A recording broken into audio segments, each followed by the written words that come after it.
Au nom d'Allah, le tout miséricordieux, le très miséricordieux.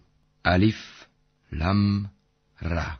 C'est un livre dont les versets sont parfaits en style et en sens, émanant d'un sage, parfaitement connaisseur. N'adorez qu'Allah. Moi je suis pour vous, de sa part, un avertisseur et un annonciateur. Demandez pardon à votre Seigneur, ensuite revenez à lui. Il vous accordera une belle jouissance jusqu'à un terme fixé, et il accordera à chaque méritant l'honneur qu'il mérite. Mais si vous tournez le dos, je crains alors pour vous le châtiment d'un grand jour. C'est à Allah que sera votre retour, et il est omnipotent. Et quoi? Ils replient leur poitrine afin de se cacher de lui, même lorsqu'ils se couvrent de leurs vêtements, il sait ce qu'ils cachent et ce qu'ils divulguent, car il connaît certes le contenu des poitrines. Il n'y a point de bête sur terre dont la subsistance n'incombe à Allah, qui connaît son gîte et son dépôt. Tout est dans un livre explicite. Et c'est lui qui a créé les cieux et la terre en 6 jours, alors que son trône était sur l'eau, afin d'éprouver lequel de vous agirait le mieux. Et si tu dis, vous serez ressuscités après la mort, ceux qui ne croient pas diront, ce n'est là qu'une magie évidente. Et si nous retardons pour eux le châtiment jusqu'à une période fixée, ils diront, qu'est-ce qui le retient? Mais le jour où cela leur viendra, il ne sera pas détourné d'eux, et ceux dont ils se moquaient les enveloppera.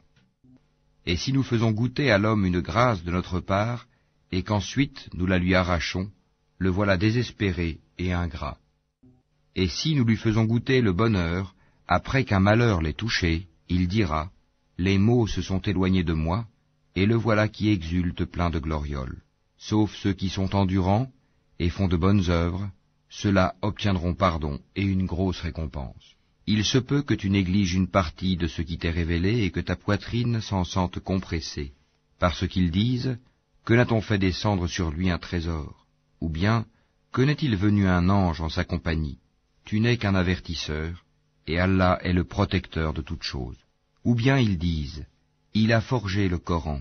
Dis, apportez donc 10 sourates semblables à ceci, forgées par vous, et appelez qui vous pourrez pour vous aider, hormis Allah si vous êtes véridique.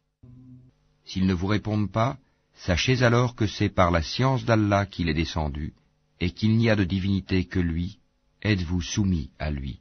Ceux qui veulent la vie présente avec sa parure, nous les rétribuerons exactement selon leur action sur terre, sans que rien leur en soit diminué. Ceux-là qui n'ont rien, dans l'au-delà, que le feu, ce qu'ils auront fait ici-bas sera un échec, et sera vain ce qu'ils auront œuvré. Est-ce que celui qui se fonde sur une preuve évidente, le Coran, venant de son Seigneur, et récité par un témoin, l'archange Gabriel, de sa part, cependant qu'avant lui, Mohammed, il y a le livre de Moïse, tenant lieu de guide et de miséricorde, est meilleur, ou bien celui qui ne se fonde sur aucune preuve valable? Cela y croit, mais quiconque d'entre les factions n'y croit pas, aura le feu comme rendez-vous. Ne sois donc pas en doute au sujet de ceci, le Coran. Oui, c'est la vérité venant de ton Seigneur, mais la plupart des gens n'y croient pas. Et quel pire injuste que celui qui forge un mensonge contre Allah. Ceux-là seront présentés à leur Seigneur, et les témoins, les anges, diront, voilà ceux qui ont menti contre leur Seigneur, que la malédiction d'Allah frappe les injustes, qui obstruent le sentier d'Allah aux gens, cherchent à le rendre tortueux, et ne croient pas en l'au-delà.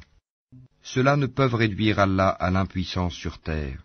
Pas d'alliés pour eux en dehors d'Allah, et leur châtiment sera doublé. Ils étaient incapables d'entendre, ils ne voyaient pas non plus. Ce sont ceux-là qui ont causé la perte de leurs propres âmes, et leurs inventions, idoles, se sont éloignées d'eux. Ce sont eux, infailliblement, qui dans l'au-delà seront les plus grands perdants. Certes, ceux qui croient font de bonnes œuvres et s'humilient devant leur Seigneur, voilà les gens du paradis où ils demeureront éternellement. Les 2 groupes ressemblent l'un à l'aveugle et au sourd, l'autre à celui qui voit et qui entend. Les 2 sont-ils comparativement égaux? Ne vous souvenez-vous pas? Nous avons déjà envoyé Noé à son peuple. Je suis pour vous un avertisseur explicite.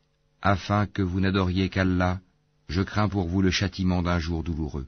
Les notables de son peuple qui avaient mécru dirent alors, nous ne voyons en toi qu'un homme comme nous, et nous voyons que ce sont seulement les vils parmi nous qui te suivent sans réfléchir, et nous ne voyons en vous aucune supériorité sur nous. Plutôt nous pensons que vous êtes des menteurs. Il dit, Ô mon peuple, que vous en semble? Si je me conforme à une preuve de mon Seigneur, si une miséricorde, prophétie, échappant à vos yeux, est venue à moi de sa part, devrons-nous vous l'imposer alors que vous la répugnez? Ô mon peuple, je ne vous demande pas de richesse en retour. Mon salaire n'incombe qu'à Allah. Je ne repousserai point ceux qui ont cru, ils auront à rencontrer leur Seigneur. Mais je vous trouve des gens ignorants. Ô mon peuple, qui me secourra contre la punition d'Allah si je les repousse? Ne vous souvenez-vous pas?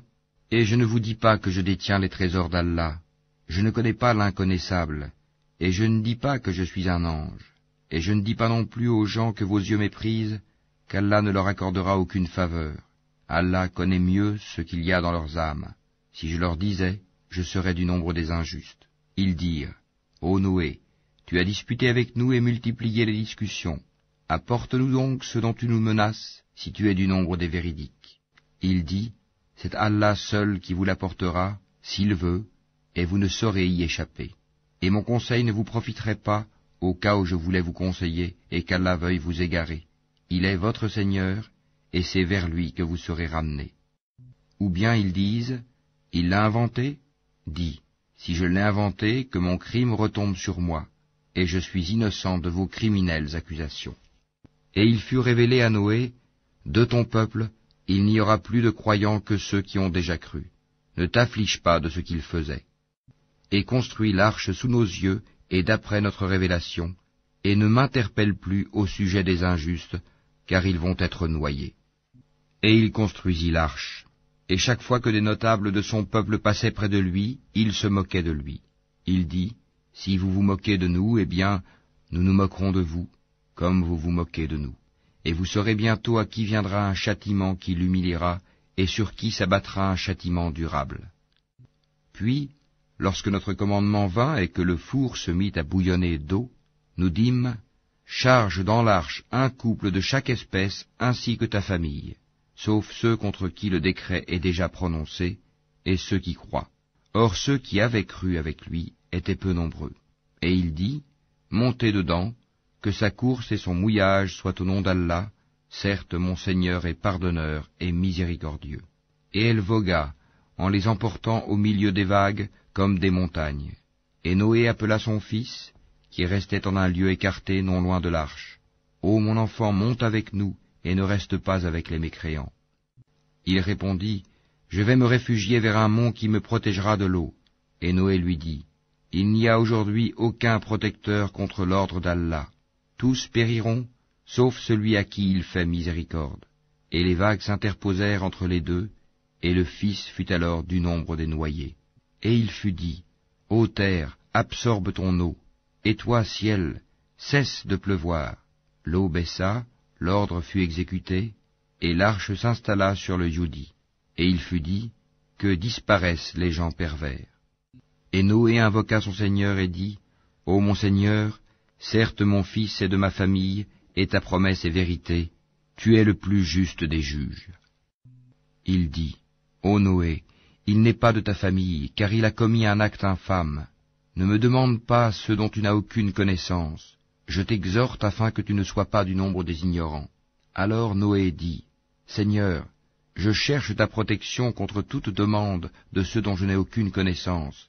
Et si tu ne me pardonnes pas, et ne me fais pas miséricorde, je serai au nombre des perdants. Il fut dit, ô Noé, débarque avec notre sécurité et nos bénédictions sur toi et sur des communautés issues de ceux qui sont avec toi. Et il y en aura des communautés auxquelles nous accorderons une jouissance temporaire, puis un châtiment douloureux venant de nous les touchera. Voilà quelques nouvelles de l'inconnaissable que nous te révélons. Tu ne les savais pas, ni toi ni ton peuple, avant cela. Sois patient, la fin heureuse sera aux pieux. Et nous avons envoyé au Ahad leur frère Houd, qui leur dit, ô mon peuple, adorez Allah. Vous n'avez point de divinité à part lui, vous n'êtes que des forgeurs de mensonges. Ô mon peuple, je ne vous demande pas de salaire pour cela. Mon salaire n'incombe qu'à celui qui m'a créé. Ne raisonnez-vous pas, ô mon peuple? Implorez le pardon de votre Seigneur, et repentez-vous à lui pour qu'il envoie sur vous du ciel des pluies abondantes, et qu'il ajoute force à votre force, et ne vous détournez pas de lui en devenant coupable. Ils dirent, Ô Houd, tu n'es pas venu à nous avec une preuve, et nous ne sommes pas disposés à abandonner nos divinités sur ta parole, et nous n'avons pas foi en toi. Nous dirons plutôt qu'une de nos divinités t'a affligé d'un mal. Il dit, Je prends Allah à témoin, et vous aussi soyez témoins qu'en vérité je désavoue ce que vous associez en dehors de lui. Rusez donc tous contre moi, et ne me donnez pas de répit. Je place ma confiance en Allah mon Seigneur et le vôtre. Il n'y a pas d'être vivant qui ne tienne par son toupet. Mon Seigneur, certes, est sur un droit chemin. Si vous vous détournez, voilà que je vous ai transmis le message que j'étais chargé de vous faire parvenir, et mon Seigneur vous remplacera par un autre peuple, sans que vous ne lui nuisiez en rien, car mon Seigneur est gardien par excellence sur toutes choses. Et quand vint notre ordre, nous sauvâmes par une miséricorde de notre part Houd et ceux qui avec lui avaient cru, et nous les sauvâmes d'un terrible châtiment. Voilà les Hades. Ils avaient nié les signes enseignements de leur Seigneur, désobéi à ses messagers, et suivi le commandement de tout tyran entêté. Et ils furent poursuivis ici-bas d'une malédiction, ainsi qu'au jour de la résurrection. En vérité, les Hades n'ont pas cru en leur Seigneur, que s'éloignent, périssent les Hades, peuple de Houd. Et nous avons envoyé au Tamoud leur frère Saali, qui dit, Ô mon peuple, adorez Allah, vous n'avez point de divinité en dehors de lui. De la terre, il vous a créé, et il vous l'a fait peupler et exploiter. Implorez donc son pardon, puis repentez-vous à lui. Mon Seigneur est bien proche, et il répond toujours aux appels.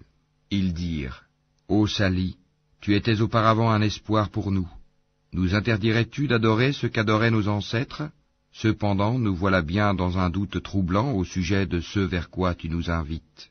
Il dit, Ô mon peuple, que vous en semble si je m'appuie sur une preuve évidente émanant de mon Seigneur, et s'il m'a accordé de sa part une miséricorde, qui donc me protégera contre Allah si je lui désobéis? Vous ne ferez qu'accroître ma perte. Ô mon peuple, voici la chamelle d'Allah qu'il vous a envoyée comme signe. Laissez-la donc paître sur la terre d'Allah, et ne lui faites aucun mal, sinon un châtiment proche vous saisira. Ils la tuèrent. Alors il leur dit, Jouissez de vos biens dans vos demeures pendant 3 jours encore. Voilà une promesse qui ne sera pas démentie. Puis, lorsque notre ordre vint, nous sauvâmes Sali et ceux qui avaient cru avec lui, par une miséricorde venant de nous, de l'ignominie de ce jour-là. En vérité, c'est ton Seigneur qui est le fort, le puissant. Et le cri saisit les injustes, et les voilà foudroyés dans leur demeure, comme s'ils n'y avaient jamais prospéré. En vérité, les Tamouds n'ont pas cru en leur Seigneur. Que périssent les Tamouds. Et nos émissaires sont certes venus à Abraham avec la bonne nouvelle, en disant « Salam ». Il dit « Salam », et il ne tarda pas à apporter un veau rôti. Puis, lorsqu'il vit que leurs mains ne l'approchaient pas, il fut pris de suspicion à leur égard et ressentit de la peur vis-à-vis d'eux. Ils dirent « N'aie pas peur, nous sommes envoyés au peuple de Lot. » Sa femme était debout, et elle rit alors. Nous lui annonçâmes donc la naissance d'Isaac, et après Isaac, Jacob. Elle dit, « Malheur à moi, vais-je enfanter alors que je suis vieille, et que mon mari que voici est un vieillard? C'est là vraiment une chose étrange. » Ils dirent, « T'étonnes-tu de l'ordre d'Allah? Que la miséricorde d'Allah et ses bénédictions soient sur vous, gens de cette maison. Il est vraiment digne de louange et de glorification. » Lorsque l'effroi eut quitté Abraham et que la bonne nouvelle l'eut atteint, voilà qu'il discuta avec nous en faveur du peuple de Lot. Abraham était certes longanime, très implorant et repentant. « Ô Abraham, renonce à cela, car l'ordre de ton Seigneur est déjà venu, et un châtiment irrévocable va leur arriver. » Et quand nos émissaires, anges, vinrent à Lot, il fut chagriné pour eux, et en éprouva une grande gêne. Et il dit, « Voici un jour terrible. » Quant à son peuple, ils vinrent à lui accourant. Auparavant, il commettait de mauvaises actions. Il dit, « Ô mon peuple, voici mes filles, elles sont plus pures pour vous. Craignez Allah donc, et ne me déshonorez pas dans mes hôtes. N'y a-t-il pas parmi vous un homme raisonnable ?» Ils dirent, « Tu sais très bien que nous n'avons pas de droit sur tes filles, et en vérité tu sais bien ce que nous voulons. Il dit, Ah, si j'avais de la force pour vous résister, ou bien si je trouvais un appui solide. Alors les hôtes dirent, Ô Lot, nous sommes vraiment les émissaires de ton Seigneur. Ils ne pourront jamais t'atteindre. Pars avec ta famille à un moment de la nuit, et que nul d'entre vous ne se retourne en arrière, exception faite de ta femme qui sera atteinte par ce qui frappera les autres. Ce qui les menace s'accomplira à l'aube. L'aube n'est-elle pas proche? Et lorsque vint notre ordre, nous renversâmes la cité de fond en comble, et fîmes pleuvoir sur elle en masse des pierres d'argile succédant les unes aux autres, portant une marque connue de ton Seigneur, et elles, ces pierres, ne sont pas loin des injustes. Et nous avons envoyé aux Madian leur frère Chouaïb, qui leur dit, Ô mon peuple, adorez Allah, vous n'avez point de divinité en dehors de lui, et ne diminuez pas les mesures et le poids. Je vous vois dans l'aisance, et je crains pour vous, si vous ne croyez pas, le châtiment d'un jour qui enveloppera tout.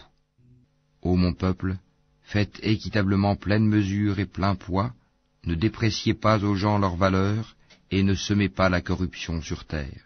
Ce qui demeure auprès d'Allah est meilleur pour vous si vous êtes croyants, et je ne suis pas un gardien pour vous. Ils dirent, Ô Chouaïb, est-ce que ta prière te demande de nous faire abandonner ce qu'adoraient nos ancêtres, ou de ne plus faire de nos biens ce que nous voulons? Est-ce toi l'indulgent, le droit? Il dit, Ô mon peuple, voyez-vous si je me base sur une preuve évidente émanant de mon Seigneur, et s'il m'attribue de sa part une excellente donation? Je ne veux nullement faire ce que je vous interdis. Je ne veux que la réforme autant que je le puis, et ma réussite ne dépend que d'Allah. En lui je place ma confiance, et c'est vers lui que je reviens repentant. Ô mon peuple, que votre répugnance et votre hostilité à mon égard ne vous entraînent pas à encourir les mêmes châtiments qui atteignirent le peuple de Noé, le peuple de Houd, ou le peuple de Sali, et l'exemple du peuple de Lot n'est pas éloigné de vous. Et implorez le pardon de votre Seigneur, et repentez-vous à lui. Mon Seigneur est vraiment miséricordieux et plein d'amour. Ils dirent, Ô Chouaïb, nous ne comprenons pas grand-chose à ce que tu nous dis, et vraiment nous te considérons comme un faible parmi nous. Si ce n'est ton clan, nous t'aurions certainement lapidé, et rien ne nous empêche de t'atteindre. Il dit, Ô mon peuple, mon clan est-il à vos yeux plus puissant qu'Allah, à qui vous tournez ouvertement le dos? Mon Seigneur embrasse, en sa science, tout ce que vous œuvrez. Ô mon peuple, agissez autant que vous voulez, moi aussi j'agis. Bientôt vous saurez sur qui tombera un châtiment qui le déshonorera, et qui de nous est l'imposteur. Et attendez la conséquence de vos actes, moi aussi j'attends avec vous.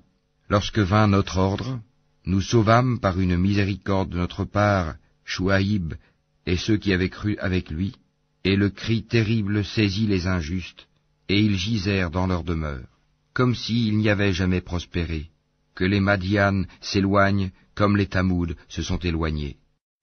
Et nous avions envoyé Moïse avec nos miracles et une autorité incontestable à Pharaon et ses notables, mais ils suivirent l'ordre de Pharaon, bien que l'ordre de Pharaon n'avait rien de sensé.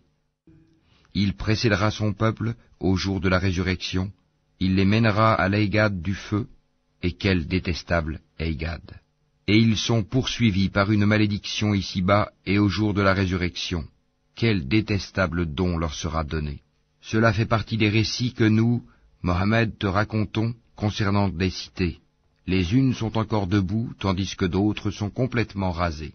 Nous ne leur avons fait aucun tort, mais ils se sont fait du tort à eux-mêmes. Leurs divinités qu'ils invoquaient en dehors d'Allah ne leur ont servi à rien quand l'ordre, le châtiment de ton Seigneur fut venu. Elles n'ont fait qu'accroître leur perte. Telle est la rigueur de la prise de ton Seigneur quand il frappe les cités lorsqu'elles sont injustes. Son châtiment est bien douloureux et bien dur. Il y a bien là un signe pour celui qui craint le châtiment de l'au-delà. C'est un jour où les gens seront rassemblés, et c'est un jour solennel, attesté par tous. Et nous le retardons que pour un terme bien déterminé. Le jour où cela arrivera, nulle âme ne parlera qu'avec sa permission, celle d'Allah.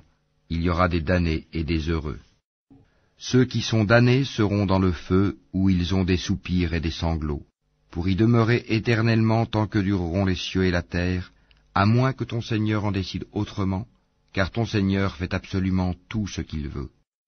Et quant aux bienheureux, ils seront au paradis pour y demeurer éternellement, tant que dureront les cieux et la terre, à moins que ton Seigneur n'en décide autrement. C'est là un don qui n'est jamais interrompu. Ne sois donc pas en doute au sujet de ceux que ceux-là adorent. Ils n'adorent que comme leurs ancêtres adoraient auparavant, et nous leur donnerons la totalité de leur part, sans en rien retrancher. Et nous avons déjà donné à Moïse le livre. Il y eut des divergences à son sujet. S'il n'y avait pas un décret préalable de la part de ton Seigneur, tout aurait été décidé entre eux, et ils sont à son sujet pleins d'un doute troublant. Très certainement ton Seigneur fera leur pleine rétribution à tous pour leurs œuvres. Il est parfaitement connaisseur de ce qu'ils font. Demeure sur le droit chemin comme il t'est commandé, ainsi que ceux qui sont revenus à Allah avec toi. Et ne commettez pas d'excès, car vraiment, il observe ce que vous faites. Et ne vous penchez pas vers les injustes, sinon le feu vous atteindrait. Vous n'avez pas d'allié en dehors d'Allah, et vous ne serez pas secourus. Et accomplis la salate aux deux extrémités du jour et à certaines heures de la nuit. Les bonnes œuvres dissipent les mauvaises. Cela est une exhortation pour ceux qui réfléchissent. Et sois patient, car Allah ne laisse pas perdre la récompense des gens bienfaisants. Si seulement il existait, dans les générations d'avant vous, des gens vertueux qui interdisent la corruption sur terre. Hélas, il n'y en avait qu'un petit nombre que nous sauvâmes, alors que les injustes persistaient dans le luxe exagéré dans lequel ils vivaient, et ils étaient des criminels. Et ton Seigneur n'est point tel à détruire injustement des cités dont les habitants sont des réformateurs. Et si ton Seigneur avait voulu, il aurait fait des gens une seule communauté. Or ils ne cessent d'être en désaccord entre eux. Sauf ceux à qui ton Seigneur a accordé miséricorde. C'est pour cela qu'il les a créés. Et la parole de ton Seigneur s'accomplit.